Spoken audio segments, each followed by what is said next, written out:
31 कुंडीय यज्ञ के साथ त्रिवेद पारायण महायज्ञ भंडारे के साथ हुआ संपन्न। पंच यज्ञ प्रचारणी सभा के तत्वाधान में 11 दिनों से नगर पालिका परिसर के गांधी चिकित्सालय में चल रहे त्रिवेद पारायण महायज्ञ का समापन 31 कुंडीय हवन यज्ञ एवं प्रसाद वितरण कर तथा सम्मान समारोह के साथ संपन्न हुआ। सर्वप्रथम श्री राम दरबार के समक्ष दीप प्रज्वलित कर कार्यक्रम का शुभारंभ किया गया।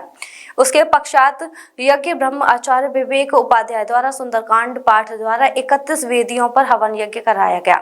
मैथिली ब्राह्मण महासभा के राष्ट्र अध्यक्ष पंडित रामदेव भारद्वाज एवं ब्रह्म कीर्ति के राष्ट्र अध्यक्ष पंडित जोगेंद्र भारद्वाज द्वारा उनके द्वारा किए जा रहे कार्यों को देखते हुए आचार्य विवेक उपाध्याय को शॉल उड़ाकर यज्ञ पुरोधा सनातन गौरव सम्मान से अलंकृत किया गया। आचार्य विवेक उपाध्याय ने बताया कि यज्ञ साक्षात ब्रह्म का स्वरूप है। ब्रह्म से इस संसार की उत्पत्ति हुई है। यज्ञ तत्व को हमारे ऋषियों ने आदिकाल से माना है। संस्कार ही व्यक्ति के व्यक्तित्व का श्रृंगार है। संचालन सभा के अध्यक्ष योगेश धानोतिया ने किया। इस अवसर पर पालिका अध्यक्ष धर्मवीर अग्रवाल, कन्हैयालाल गोयल, RN भारद्वाज, यज्ञ प्रबंधक कन्हैयालाल मंगला आदि लोग मौजूद रहे। जो आयोजन हुआ है, क्या कहेंगे इसको लेकर आप सबसे पहले? बोले यज्ञ भगवान की जय, बोले वेद भगवान की जय। मैं पंडित जोगेंद्र भारद्वाज, राष्ट्रीय अध्यक्ष ब्रह्म कीर्ति रक्षक दल, मेरे साथ गुरु जी, मिश्रा जी, भूदेव शर्मा जी, भारत मीडिया जी। आज जो ये यज्ञ का 10वां दिन है, अति श्रेष्ठ कार्य है। सनातन हिंदुत्व और जन्म की बात करते हैं, वेद की बात करते हैं, भगवान की बात करते हैं, तो यज्ञ से बड़ा दुनिया में कोई हो नहीं सकता। यह कार्य इस कोसी के अंदर, ये कोसी नहीं है, ये छोटी काशी है। अगर सोचो तो छोटी काशी है। ये पुण्य भूमि है, धर्म भूमि है, जन्म भूमि है। इससे बढ़कर के कुछ नहीं होता। ये पूरा ब्रजमंडल गौ माता की जय जयकार करने वाला है। श्री कृष्ण का अनुयायी है, राम और भक्त के अनुयायी हैं। इस देश को, इस सनातन को आगे बढ़ाने के लिए जो कार्य किया है आचार्य विवेक उपाध्याय जी ने, वो अति श्रेष्ठ और सराहनीय कार्य किया। ये कार्य हमारी आत्मा को उजागर करने का कार्य है। हमारी आने वाली भावी पीढ़ी को संस्कार में लाने के लिए कार्य करने वाली पीढ़ी है। हमको संस्कार को बढ़ाना होगा, संस्कृति को बचाना होगा। संस्कार बनेगा, अपनेगा, हम लोग सब आचरण करेंगे। और भाई एक बात और मैं कड़वी कहना चाहता हूँ सभी सनातन प्रेमियों से कि इस लवे जेहाद जो आज चल रहा है, इससे दूर रखें। अपने बहन बेटियों को समझाएं कि हमें ऐसे आचरण वाले लोगों से बच के रहना होगा, जो झूठे लोभावन दे करके, झूठे सपने दिखा करके बहन बेटियों को फेंकाने का प्रयास कर रहे हैं। गली गली जाकर के, मोहल्ले में जाकर के ताना कसी करने का काम करते हैं। यूनिवर्सिटियों में जाकर के नशा बांटने का काम करते हैं। मैं कहता हूं नशा मुक्त विद्यार्थी और नशा मुक्त भारत होगा।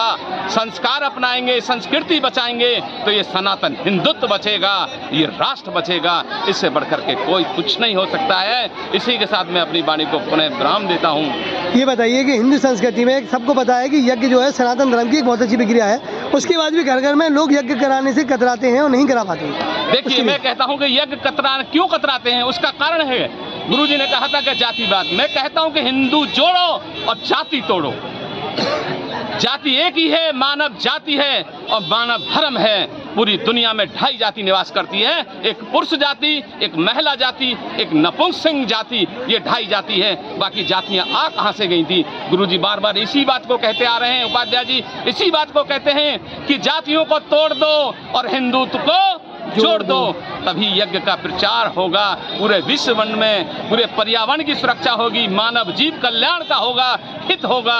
इससे आगे और क्या हो सकता है? जन जन तक यही पुकार होगी। यज्ञ प्रचारणी महासभा उन्हें आने वाले समय में फिर यज्ञ के लिए तैयार होगी। इसी के साथ मैं अपनी वाणी को विराम देता हूँ। जय हिंद, जय। उपाय किया जाए कि हिंदू सनातन धर्म में घर घर में यज्ञ हो, ऐसा हम क्या उपाय करें? हमारी जो किसी भी राष्ट्र की रीढ़ होती है, उसकी भाषा, संस्कृति और शिक्षा। हमारे जो प्राचीन ऋषियों की जो शिक्षा है, वह शिक्षा प्रणाली जो वेदिक प्रणाली है, वह केवल भारत के लिए नहीं है। जो वैदिक शिक्षा है वो केवल भारतीय भाषा में नहीं है, ब्रह्मांड की भाषा संस्कृत भाषा है, वैज्ञानिक भाषा है, जो उसे कहें मानवीय भाषा है। उस मानवीय भाषा को अपनाएंगे और हमारे साहित्य में, पुराणों में जो प्रक्षेप है महापुरुषों को बदनाम किया, जो लांछन लगाए विदेशियों ने, मिलावट की है, उसे हिंदू समाज ने आज भी छाती से लगा रखा है। सड़ी गड़ी मान्यताओं को हिंदू समाज तब तक नहीं छोड़ेगा। छुआछूत भेदभाव तब तक ये संभव नहीं है जब तक हम वेद नहीं पढ़ेंगे। मध्यकाल में सायण महिधर उद्भट, मैक्स मूलर जैसे व्यक्तियों ने वेदों का गलत भाष्य किया।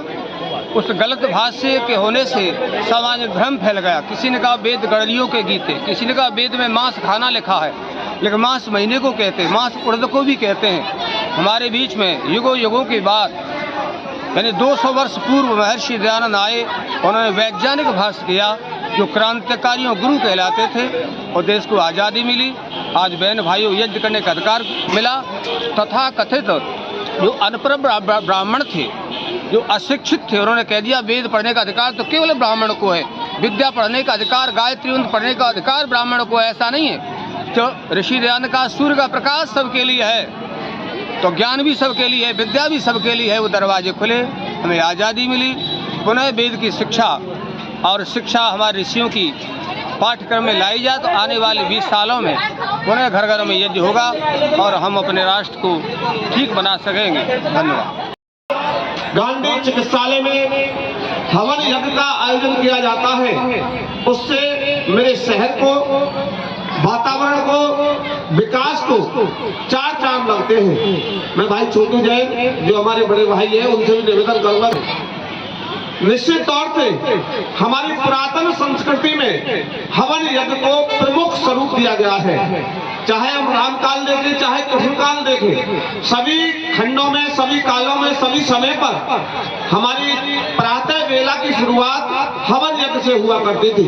आज की दिनचर्या के दौर में यह संस्कृति विलुप्त होती जा रही है, लेकिन मैं धन्यवाद देना चाहूंगा भाई विवेक उपाध्याय जी के लिए, कन्हैयालाल गोयल जी के लिए, योगेश धानोतिया जी के लिए, अनिल प्रधान जी के लिए, समस्त आयोजक बंधुओं के लिए, जिनके प्रयासों से यह संस्कृति का न केवल बचाव किया जा रहा है, बल्कि हमारे कोसी कला को, वातावरण को प्रदूषण से रोककर धर्म में बनाया जा रहा है। इसके लिए मैं धन्यवाद देता हूँ। नगर पालिका परिषद आपकी सेवा में सेवारत है कि चाहे कोई भी कार्य हो, जन समस्या संबंधित हम लोग पूरा प्रयास कर रहे हैं, हमारी पूरी टीम प्रयास कर रही है, मेरे पूरे सदस्य के बोर्ड के सदस्य प्रयास कर रहे हैं, नगर पालिका के कर्मचारी और अधिकारी प्रयास कर रहे हैं कि हम अपने शहर को एक सुंदरतम स्वरूप दे सके। Mathura neuro super speciality hospital emergency सेवा 24 घंटे उपलब्ध। अब आपको नहीं जाना पड़ेगा अपनी गंभीर बीमारियों के इलाज के लिए दिल्ली एनसीआर के महंगे अस्पतालों में, क्योंकि अब आपके मथुरा शहर में उपलब्ध मथुरा शहर के सबसे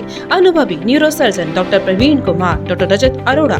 Mathura neuro super speciality hospital, Radhika Vihar, NH2 near Mandi चौराहा, मथुरा।